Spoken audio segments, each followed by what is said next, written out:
예, 돌팔입니다. 저번에 예고해드렸던 대로 진란징의 1718 중국 슈퍼리그 챔피언 결정전 7차전 마지막 시합이죠. 그래서 리뷰에 들어가기에 앞서서 양 팀의 주전 멤버들을 소개하는 식으로 그렇게 한 다음에 이제 시합 리뷰를 하려고 했는데, 이게 스타팅 멤버 소개를 다 이제 녹음을 하고 편집을 하고 딱 보니까 너무 분량이 긴 거예요. 너무 분량이 길어서 이거를 리뷰에 붙여버리면은 이 선수 소개만 한 9분 10분 걸리더라고요. 그래가지고 조금 어쩔 수 없이 분량 관계상 오늘은 그냥 선수 소개만 하는 영상만 이렇게 좀 보여드리고, 나중에 본격적인 리뷰 영상은 따로 제작을 해서 업로드하도록 하겠습니다. 아시다시피 7차전에서 안타깝게 패해서 준우승에 그쳤긴 했는데, 올 시즌부터 다시 상해강명에서 월드 진란징이 플레이를 하기 시작했고, 우리 라르손 주지사와 같이 플레이를 하잖아요. 그래서 저를 비롯해서 진란징 팬 여러분들이 중국 리그에 대해서 자세하고 깊게 잘 알지 못하니까 예습하는 의미에서 한번 보도록 해보겠습니다. 지금 보이는 화면은 그때 당시의 양 팀의 스쿼드가 되겠습니다. 이쪽 오른쪽이 상해광명 우베 상하이 브라이트 유베스트고, 왼쪽이 결승의 상대였던 텐진 보아이뱅크 한국 발음 천진 발해은행 금융기관이죠. 그 발해가 발해를 꿈꾸며 할 때 그 발해인지는 모르겠어요. 옛날에 우리 조상 그 발해가 중국 땅을 상당 부분 영토를 차지해서 그때의 명칭이 아직 좀 지명이 남아있는 것인지 아시는 분은, 우리 또 시청자분들 중에 중국 정세에 밝으신 분들이 굉장히 많아요. 댓글로 알려주시면 감사하겠고요. 자, 한 명 한 명 일단 상하이부터. 자, 왕유이 리베로입니다. 증춘레, 이 사람이 굉장히 유명합니다. 정춘레인인데요. 과거에 주팅이 레프트고 정춘레이가 라이트, 부동의 라이트 이런 식으로 됐었는데, 리우 올림픽을 기점으로 국가대표에서는 조금 선발이 좀 배제가 되었었고 하강세를 그렸는데, 그래도 이때 1718년도까지는 엄청나게 전력의 보탬이 됐죠. 중간에 들어왔어요. 처음에는 라이트가 장레이였습니다. 장레이 얼마 전에 은퇴를 했죠. 그랬는데 중간부터 정춘레이가 이적을 한 건지 뭐 어떻게 된 건지까지는 모르겠는데 중간부터 좀 들어왔습니다. 자, 그 다음에 장일선 주장입니다. 중국 발음 장이찬. 굉장히 비장하게 플레이를 하는 모습을 보실 수 있을 거예요. 오늘도 주장을 했고 지금까지도 주장입니다. 9월에 있었던 중국 전국체전을 기준으로 설명드리는 겁니다. 자, 그 다음에 마윤웬 한국 발음 마온문, 우리나라에서 굉장히 진란징의 절친으로서 굉장히 유명합니다. 그 이유는 나 혼자 산다에서 진란징과 이렇게 상하이 거리를 거닐면서 둘이 같이 굉장히 친하게 지내면서 재밌게 노는 그런 모습인데, 현재는 은퇴를 한 걸로 알려져 있고요. 옆에 결혼과 출산으로 인해서 옆에 이분이 이제 자제분으로 추정되죠.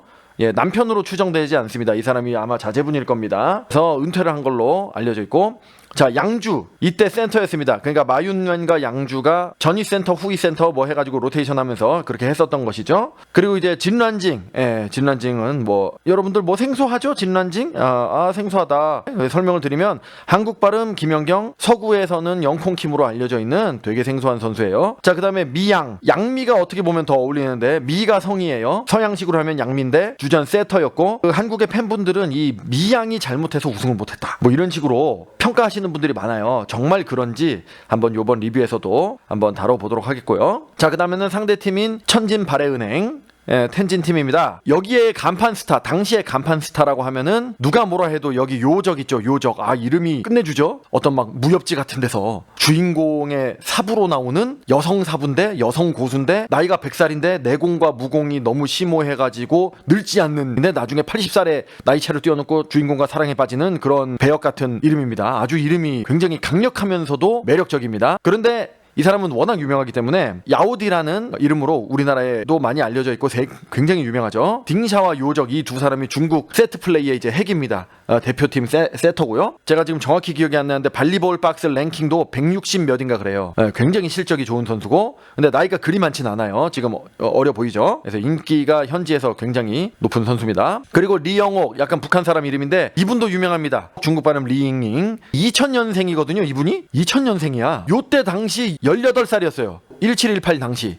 지금은 뭐 21살, 22살 됐겠죠? 그래가지고 지금 주팅이 중국 올림픽 때 손목 부상으로 인해서 굉장히 플레이를 제대로 못했지 않습니까? 그걸 대신해서 거의 해줘가지고 요번에 많이 세계적으로 알려진 선수인데 이때도 아직 고등학생인데 이때 입단해서 제가 말씀드렸죠. 드래프트 제도가 아니기 때문에 고등학생도 실력 좋으면은 1군에서 뛸 수 있다고. 요때 벌써 그 18살의 나이에 주전으로 이제 지금 여기 도표에 있는 선수가 다 주전을 설명하는 겁니다. 주전으로서 우승하는데 공로를 세웁니다. 저 왕령. 자, 왕령하고 왕원원 이 두 사람이 저쪽에 센터입니다. 센터인데 왕령은 중국 발음 왕닝인데 94년생이고 유부녀입니다. 마오티아이 티아니 이름이 어려운데 마오티안이라는 선수하고 결혼을 했어요. 마오티안이는 원래 상하이에 있었는데 지금은 바이팀 소속으로 발리볼 박스에는 나와 있어요. 그러니까 바이팀이 상무인데 그럼 군대 끌려간 건가? 중국도 징병제인가? 잘 모르겠네. 그냥 계약으로 간 건지 징병제로 끌려간 건지는 잘 모르겠어요. 우리나라 상무처럼.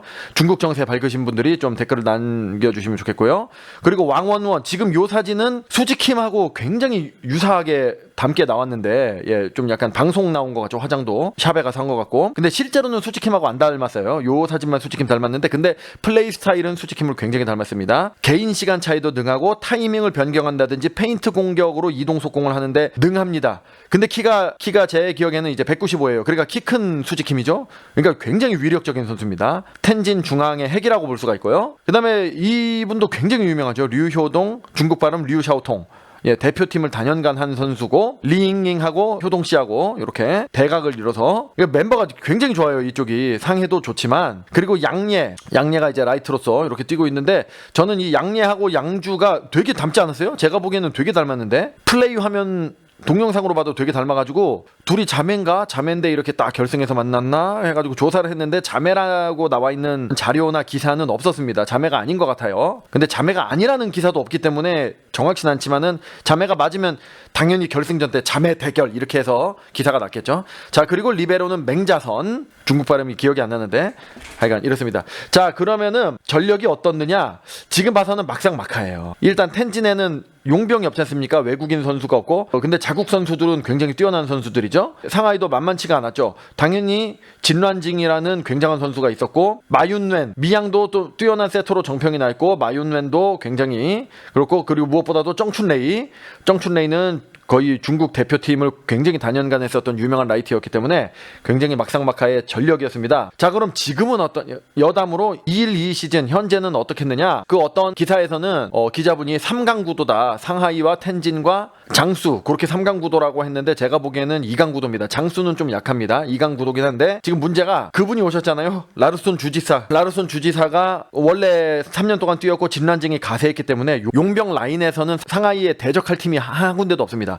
그렇지만은 지금 자국팀이 여기서 4명이 빠져요. 여기에 증춘래가 베이징으로 갔고 그리고 마윤네는 은퇴했고 양주도 어디 다른 팀으로 갔고 미양도 다른 팀으로 갔습니다. 예, 여기 주전 7명 중에 3명밖에 없어요. 지금 남은 증춘래 다음의 세컨드 라이트였던 장뇌도 이번에 은퇴를 공식화했죠. 자, 근데 텐진은 여기에서 류샤오통 요 사람만 여기서 빠지고 나머지 6명이 그대로 있습니다. 그러면서 어떻게 됐느냐? 위안신예 아시죠? 위안신예 그 한국 발음 원신모 다른 팀에 있다가 이쪽으로 이적을 했어요. 그 사람이 키가 2m거든요. 2m인데 이동 공격도 하고 능하고 굉장히 스피드 있는 선수입니다. 왕령이 후보가 되게 생겼죠. 왕원원이 세컨드 센터가 되고 그리고 이제 용병 바르가스라는 용병이 원래 이때는 용병이 없었는데도 굉장히 강했는데 용병까지도 들어오는 겁니다. 그 용병도 막 무명 용병이 아니에요. 페네르바체에 있었던 진란징이나 주지사만큼은 아니지만은 상당한 그 결정력을 보유한 사람이 오는데 도미니카의 그 바르가스 발데스 빅토리아 그 사람은 아닙니다. 예, 동명 이름은 같은데 그 사람은 아니에요. 페네르바체 바르가스입니다. 사실 그 주팅도 원래 작년까지 여기 텐진에 있었어요. 근데 또 주팅은 저기로 북경 베이징으로 옮겼더라고. 지금은 이제 전국체전을 기준으로 올해 9월에 있었던 전국체전을 기준으로 설명을 드린 겁니다. 나중에 겨울 공식 슈퍼리그가 시작하면 어떻게 또 스쿼드가 변할지는 장담할 수 없어요. 근데 아마 그대로 가겠죠. 근데 또 이제 DC 인사이드를 보니까 요런 또 글을 올리신 분이 있더라고요. 중국 여자 배구 웨이보, 여기 중국 여자 배구 공식 웨이보인지 아니면은 중국 여자 배구 골수 팬이 올리는 건지는 제가 들어가 봤는데 정확히 모르겠어요. 근데 여기에 보시면은 이런 식으로 전국체전 이후에 은퇴를 할 사람이 이렇게 있다는 겁니다. 그런데 제가 직접 확인한 거는 장래희는 확실하게 은퇴를 했습니다. 이번에 발표를 했고 이게 이제 저거 예측이었던 루머였던 것 같아요. 보면은 상하이에 변우천도 은퇴를 한다, 장희찬도 은퇴를 한다. 그러면은 진짜 큰일 나는 거죠. 전력이 많이 빠져나갑니다. 그리고 정춘레이도 베이징에서 은퇴를 한다는 설이 있습니다. 근데 어떻게 될지 모르죠. 이거는 근데 지금 공식 자료는 아닌 것 같아요. 그리고 현재 추가로 상하이 팀의 멤버 변화를 살펴보면은 아까 말씀을 드렸지만은 장레이가 은퇴를 공식적으로 발표를 했습니다. 상하이 광명 웨이보를 통해서 공식적으로 발표를 했고, 그래서 현지 언론에서도 많이 나왔고요. 그랬더니 굉장히 장래가 없으면 어떡하냐, 지금 오우양 선수만 이제 남아있어가지고 조금 부족하지 않냐, 라이트 자원이 너무 없지 않냐라는 그런 우려가 팬들 사이에서 많이 거론이 되니까 불안감을 좀 해소하기 위해서인지 서둘러서 상해강명 웨이브를 통해서 왕인디라는 새로운 선수를 영입을 했다. 오우양만 있지 않다. 왕인디는 또 2005년생이라서 미래가 밝다. 이렇게 서둘러서 웨이보에 또 업로드를 해가지고 보도를 했습니다. 그리고 이제 며칠 있다가 5명의 신인을 이제 보강했다. 예, 지금 보시다시피 왕인디가 포함이 돼 있죠. 아마도 대부분은 상해강명 예비 성인팀, 즉 2군에서 선발을 했겠죠. 5명에 대해서 각각 전부 다 어디서 왔는지는 정확히 그 근원을 제가 알 수는 없는데, 왕인디 영입 발표를 할 때 살짝 보니까 2군에서 1군으로 갈 때 뭐 다른 팀에서 스카우트도 하는 것 같아요. 이렇게 그물망처럼. 그러니까 전부 다 상하이 출신이라고 볼 수는 없는데 어쨌거나 5명의 신인이 이제 들어왔습니다. 그래서 1718 시즌과 2122 시즌의 천진과 상해강명 로스터 비교 영상을 이걸로 마치고, 요거를 참고해서 다음번에 제가 업로드를 하려고 하고 있는 1718 중국 슈페르리그 결승 7차전 상해강명 대 천진은행의 시합을 관전하시면은 도움이 되지 않을까 생각이 됩니다. 저는 또 그 영상으로 찾아뵙겠습니다. 배구 매거진 돌팔이었습니다.